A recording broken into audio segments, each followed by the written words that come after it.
हमने इससे पहले फिजिकल क्वांटिटीज के बारे में बात की थी कि वो तमाम क्वांटिटीज या मिकदारें जिनको किसी भी मेथड से नापा जा सकता है, मेजर किया जा सकता है ना, जिनको नापा जा सकता है, मेजर किया जा सकता है, उन्हें क्या बोलते हैं? Physical quantities. क्या बोलते हैं? फिजिकल।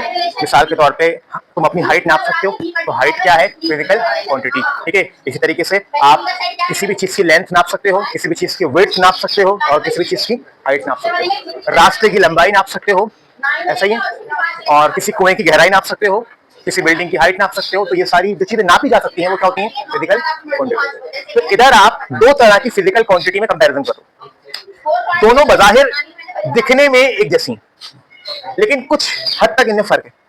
अब वो किस बुनियाद पर फर्क है वो हम समझेंगे। जब आप किसी एक जगह से दूसरी जगह जाते हैं, जब आप किसी एक जगह से दूसरी जगह, पहले पैदल चलें, पहले गाड़ी में जाएं, पहले जहाज में जाएं, ठीक है, तो एक पॉइंट से दूसरे पॉइंट आप जो लेंथ तय करते हैं, जो रास्ता कवर करते हैं, मिसाल के तौर पे 10 मीटर, 20 मीटर, जिसको मीटर कवर बोल रहा हूं ना, आप कहते हैं ना कि भाई यहां से मिसाल के तौर पे यूपी मोड़ कितना दूर है, तो आप बोलेंगे मिसाल के तौर पे 5 किलोमीटर दूर है, कितना मीटर दूर है। ये जो वर्ड मीटर, 1 किलोमीटर आ रहा होता है, आपने फंडामेंटल क्वांटिटी में पढ़ा था लेंथ के बारे में। लेंथ को किसमें नापते हैं?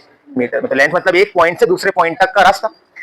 तो वही वाली बात हो गई कि एक पॉइंट से दूसरे पॉइंट तक जाने में जितना लेंथ आप कवर करते हो, जितना लेंथ आप कवर करते हो, उस लेंथ को ही क्या कहा जाता है?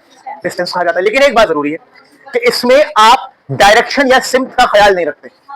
समझे बात? डायरेक्शन, मिसाल है आपको कोचिंग से घर वापस जाना है, क्या आप सीधे सीधे एक लाइन में जाओगे, घर पहुंच जाओगे? नहीं, कभी सीधा मुड़ोगे, कभी उल्टे मुड़ोगे, मल्टीपल डायरेक्शन चेंज करोगे। तो घर से कोचिंग जाने में आप जो रास्ता चलोगे ना, वो बेसिकली क्या होगा? डिस्टेंस होगा। वो क्या होगा? डिस्टेंस। समझे बात को? तो एक पॉइंट से दूसरे पॉइंट क्या लिखा हुआ है? Total length covered